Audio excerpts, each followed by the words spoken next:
Greetings, Upstanders. Dr. O here, and add Senator Elissa Slotkin to the latest group of politicians who are outright just dissing Kamala Harris and her campaign. Now, to be fair, in an interview with the Bulwark with Tim Miller, she was actually asked, she didn't just bring up Kamala Harris like Bernie Sanders did out of nowhere as it relates to Donnie's election, but she was asked by Tim Miller, what could the Democrats learn from her election? Like, what did she do that was different as opposed to what happened at the national level?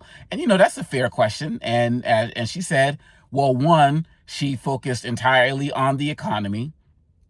And which is problematic in terms of, a presidential candidate can't just focus on the economy as relates to national issues. There were issues relating to, now I'm going to get to the second thing she said that was problematic, that was really problematic. But, a presidential candidate can't just focus on only the economy. Having said that, Harris had an incredible, brilliant economic plan for the average person, for people who are dealing with what people call the kitchen table issues.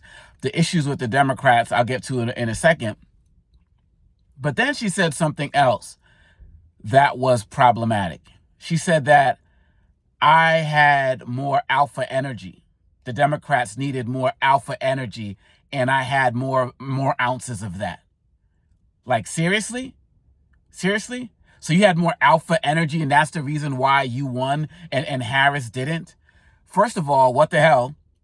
Second of all, did you see what Vice President Harris did to Trump in the debate? She destroyed him. At what point, and then the fact of the matter is when you talk about energy, look, do you really think Elissa Slotkin, y'all, could have beat Donald Trump in a national election? Elissa Slotkin ran against Mike Rogers. Yes, who exactly? Now, of course, if you live in Michigan, you know who he is, but she ran against Mike Rogers. You didn't run against Donald Trump. The fact of the matter is Donald Trump ran 3 times and no woman beat Trump.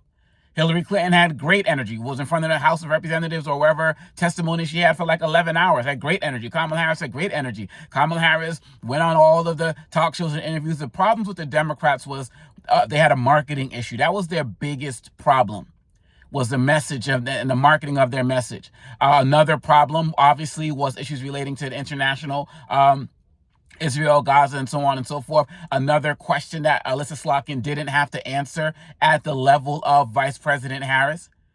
I mean, Trump wasn't going into Michigan, into different parts of Michigan, telling the Muslim community, vote for me, I'll bring peace to the Middle East, don't vote for Elissa Slotkin, and then going to the Jewish community saying that I'm going to handle Hamas, don't vote for Elissa Slotkin. He was going to those places saying, don't do that, vote for me, not Kamala Harris. He had a whole machine that was going against her. And Elissa Slotkin did acknowledge the fact that, which she was right, that, Kamala Harris had a shorter time to run.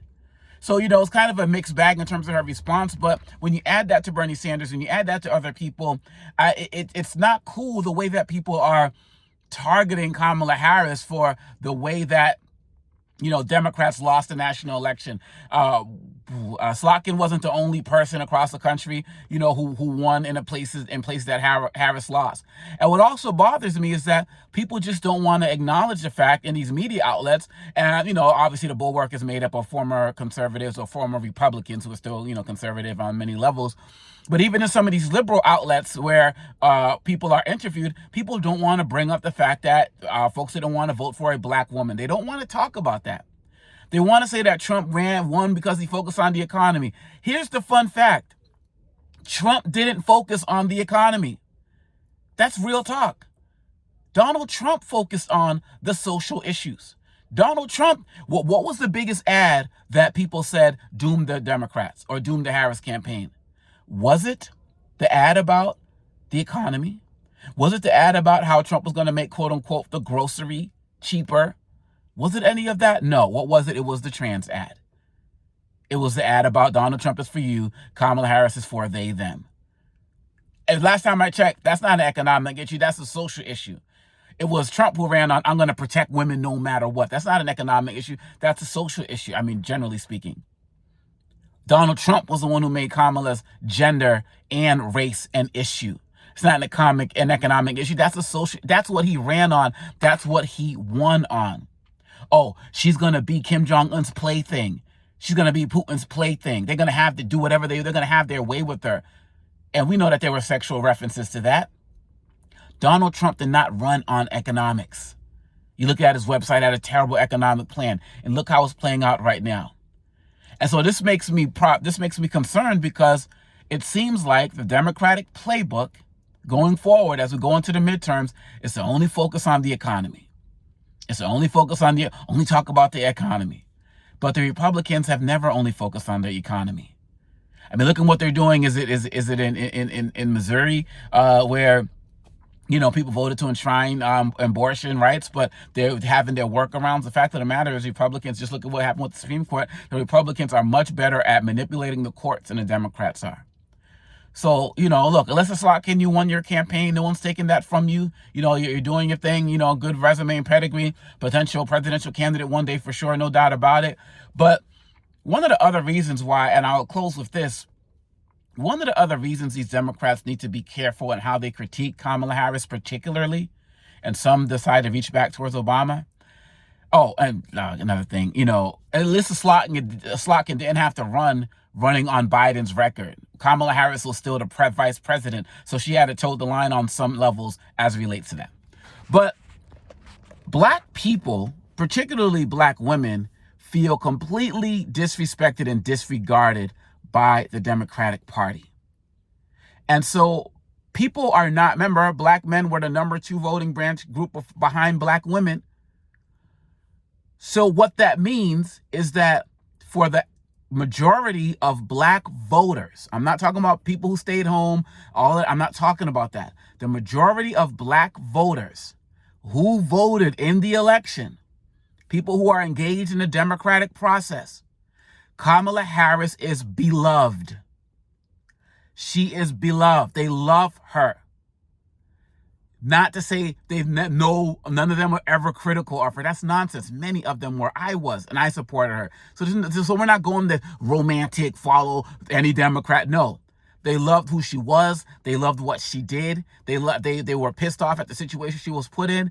And so if you add that love for Kamala Harris, and again, I'm talking about those black folks who actually voted, the majority of them didn't go for Trump, majority didn't go for Joe Stein or anything like that.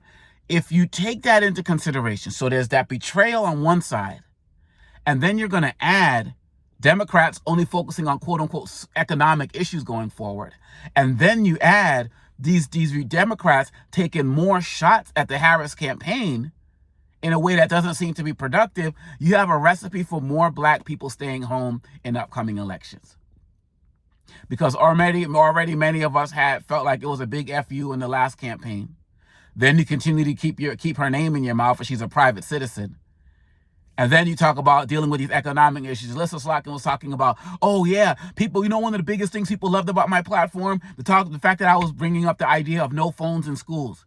And people loved that. That's not an economic issue. But you know what? I'm going to assume that many black people would be more, who live in the hood at least, would be more concerned with gun safety than cell phones in schools. Now, I'm a fan of no cell phones in schools, don't get me wrong. Is there a platform for that? And so this is another warning to Democrats going forward. You're not going to be able to get what you want without the black vote. I know it worked for Mamdani in the primary, Democratic primary. I don't think it's going to work for him in the general election. And Mamdani has a lot of policies that would actually benefit black people. But I just didn't appreciate the alpha energy comment of Elissa Slotkin. I felt it was an unnecessary dig. And y'all who follow this process, get ready for more digs because they coming. Let me know what you think. Holla back. Peace.